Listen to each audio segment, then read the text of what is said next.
Hello friends, welcome to GCA. Hope you all are doing good. So today the video is regarding AOC, that is Army Ordnance Corps, and this is going to be the 12th video in the regimental series. And before that I have already made detailed videos on combat as well as combat supporting arms. If you want to watch these videos, the link is available in the I button. So this is going to be the second video in the services. So the video is going to be short and crisp. So again, without wasting any time, let us start.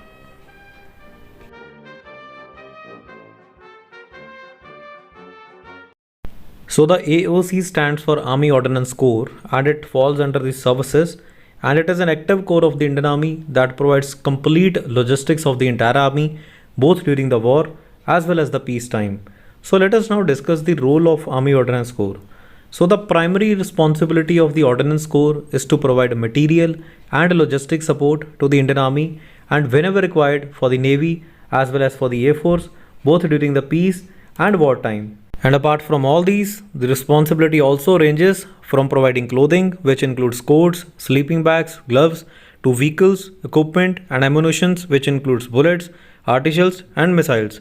The basic aim is to make available all kind of stores to all the units of the army at the right time, in the right quantity and the right place at right cost. Now let us talk about the inventory of the Ordnance Corps. So the catalog actually covers wide range of things, right from a nail to the heaviest tank in the battlefield, and the diversity of stores and equipment, their size, their weight, volume and value handled by the corps is something that remains unequaled in any inventory holding establishment in the country. And the Ordnance Corps provides everything to the army except food, fuel, fodder and medical supplies. Now for handling such a diverse inventory, the corps has a vast and complex warehousing both in peace and war establishment, and the supply chain is operated through a set of central ordnance depots which act as mother depots with all India responsibility for a specific range of items on commodity basis. Now these mother depots, they feed the regional as well as the field depots, which in turn are linked to the units and which are supported through smaller dedicated store handling units. Now the field units undertake both advisory and stocking functions and are mobile to move along with the troops, while peace units are static and they perform only the stocking responsibilities.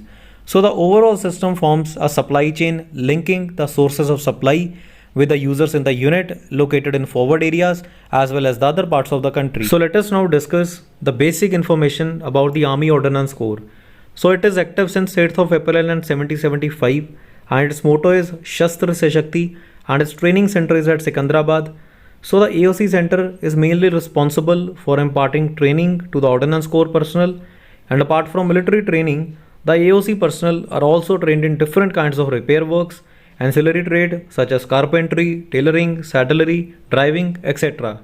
So let us now discuss the little bit of history about the Indian Army Ordnance Corps. So the Ordnance Services, they have a rich history which can be traced back to the formation of 3 presidencies of East India Company in the 15th century, and thereafter the formal recognition of the AOC was the establishment of Board of Ordnance on 8th of April in 1775. Then the establishment of this board was organized to have effective control over the military expenditures with a systematic distribution of ordnance equipment and military stores to the troops. In 1922, the prefix Indian was added and the corps was named as Royal Indian Army Ordnance Corps. Then in 1950, the prefix Royal was dropped and the corps was renamed as Army Ordnance Corps, which is the present name. So the AOC training center was a part of AOC school till June 1947. Then the AOC center was separated and moved from Jabalpur to Firozpur.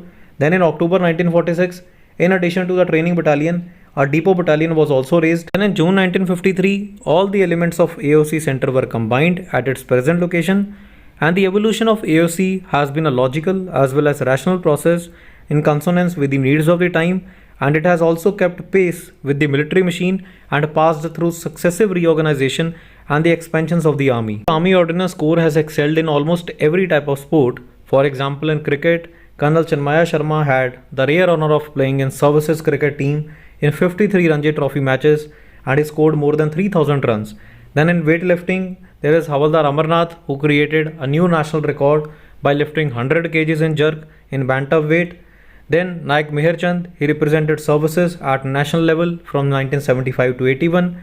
Then Subedar Major Pyara Singh, he represented India as a coach cum manager in Olympic Games in 1980.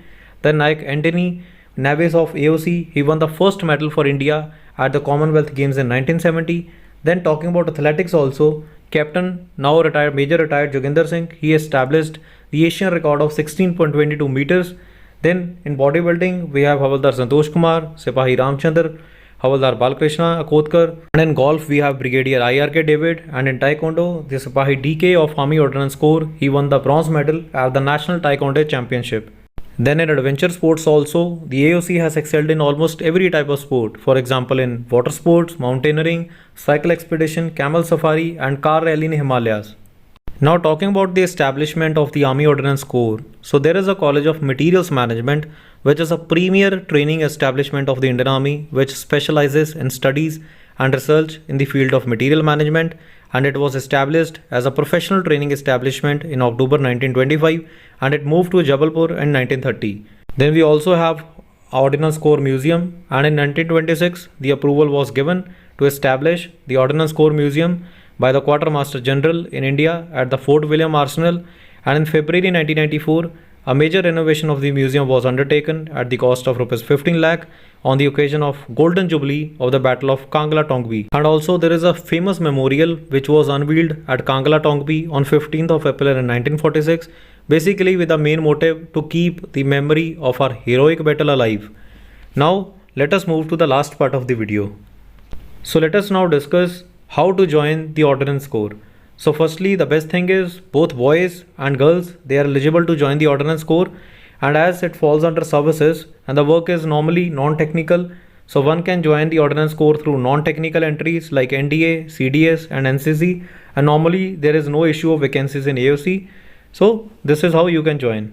So friends, this is all about today's video and I hope you like the information given, and if you want more such videos, then tell me in the comment section. Although I have already made detailed videos on Army combat arms as well as combat supporting arms, but if you want videos on services, then you can tell me in the comment section. For example, the services like CMP, Army Medical Corps, Army Education Corps, Veterinary Corps, then I will make video on the priority basis. So till then, keep learning, keep supporting and keep watching. Best of luck for your upcoming interview. Thank you and Jai Hind.